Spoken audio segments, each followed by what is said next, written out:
Hi, friends, and welcome to another pour by Blind Art Studios. So today we're inspired by super colorful and vibrant environment that we have outside. The trees are growing, they're flowering, they're giving us fruit, they're giving us shade. So super excited, and so underneath all the trees, all the canopy, usually you'll find on the sort of the bottom like a fern gully where the fairies live. And so I'm calling this one fairy dust because the dust that the fairies leave is super colorful. So I started off putting three white puddles on my canvas, and then also for symmetry I did three puddles in black. So both both of those colors are Liquitex Basics. One's Mars Black and the other one's Liquitex Titanium White. Then I did fluorescent orange in the white and fluorescent pink in the black. I was trying to do some contrasting stuff, and then after I decided to just kind of go with the same color in all the different puddles, and I really wasn't sure exactly what I wanted to do with this. I thought about a marble roll. I thought about yeah, so just maybe just kind of moving them around and see what happened with that. But the main thing that I wanted to get out of this is just get like a super colorful piece at the end. So that's the goal, is to do something. And I also went in thinking maybe I'll just do all warm colors, and then as I continued to put different colors on, then I decided, you know what, I'm gonna just put whatever feels right. So as you saw, I put in, after the neons, I put in light magenta, then I put pink tulip by Arteza. Then I put in Azo Orange by Amsterdam. Put in Neon Yellow by Liquitex Basics. I ended up putting some golden. It was the cadmium yellow, medium hue. And then I put in some turquoise, some primary cyan, some of the golden light green phthalo or phthalo green light, you know, just like a super, like kind of a pistachio kind of color. And then after that, then I went in with turquoise again by Amsterdam. So the Amsterdams are the blues. All are Amsterdam except for the phthalo blue. The phthalo blue is Liquid Tick Basics. And then I also around the area, I took inspiration from Mina Belegas, who's doing these really interesting things around the edges of the canvas. And but I used leftover paint. So and I've had that loaded cup for I don't know, a while. And so I put it on the side, and I try to do interesting things just in case I needed to keep that paint on my canvas. But luckily, I had plenty of paint on the canvas to not have to keep it. And so then I just, once I wrecked it with the back end of the brush, then I just spun it, and I'm loving it. I love, especially love this like black cherry with like pink area in the middle. It sort of gives me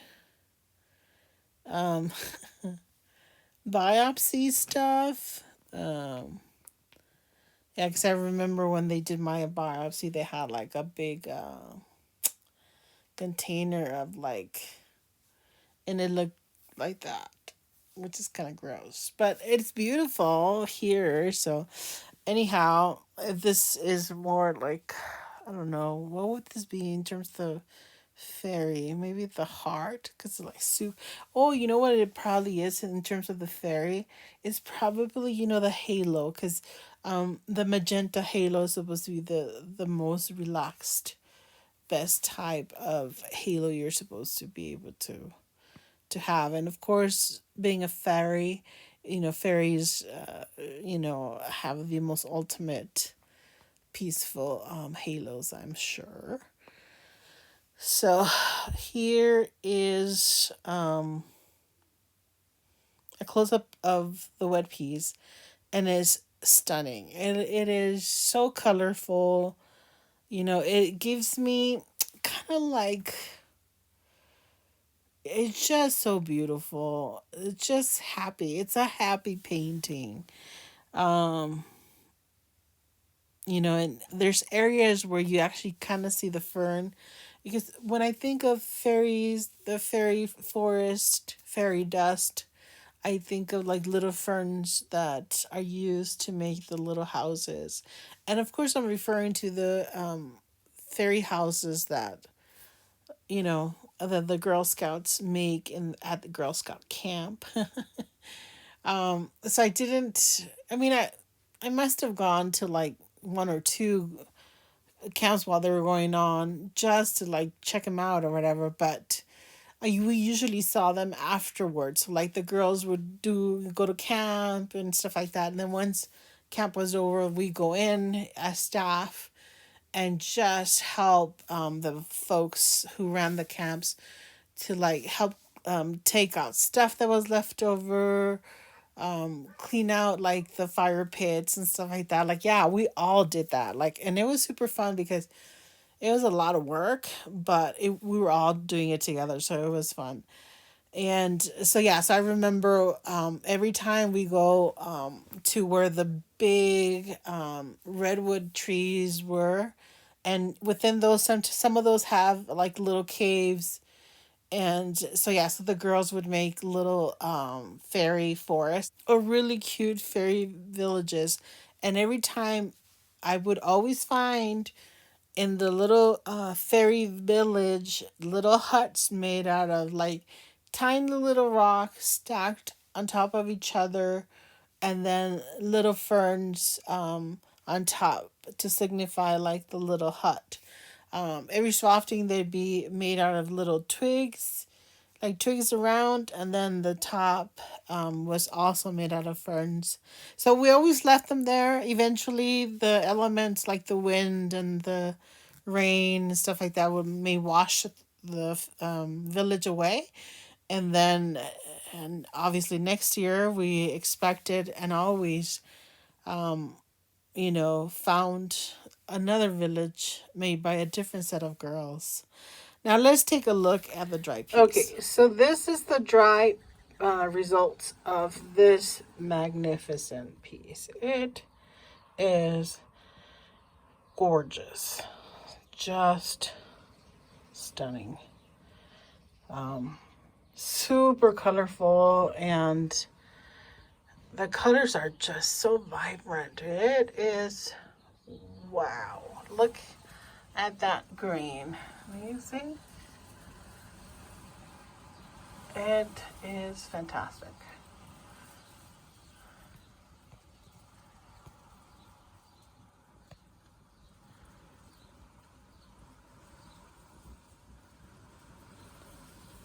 Just magnificent.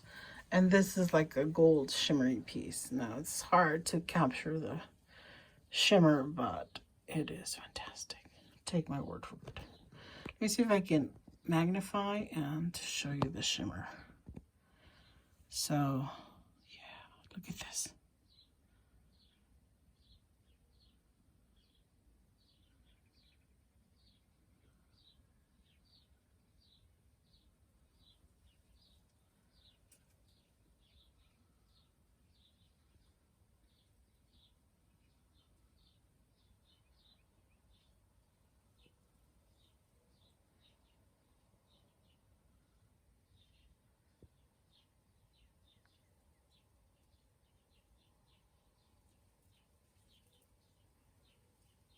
Yeah, just, you know, I'm in awe of this piece. It's just so vibrant. And it has enough, like, areas for the eye to rest. So it is kind of busy, but there's enough larger sort of like right there. So like if your eye gets tired, you just look at the other pieces and stuff. But look, wowzers, as Jilly Q would say, wowzers. This is stunning, fantastic. Can you hear the birds outside? At least they're not so loud today. And I figured that when it's super windy, the smaller birds hide, I guess, and they're not like super loud. But like the pigeons are the ones that are out, and so right now you heard a pigeon. The neighbor likes to eat pigeon meat. Can you imagine? Ugh, that's why they all live here. None of them like want to go to his property.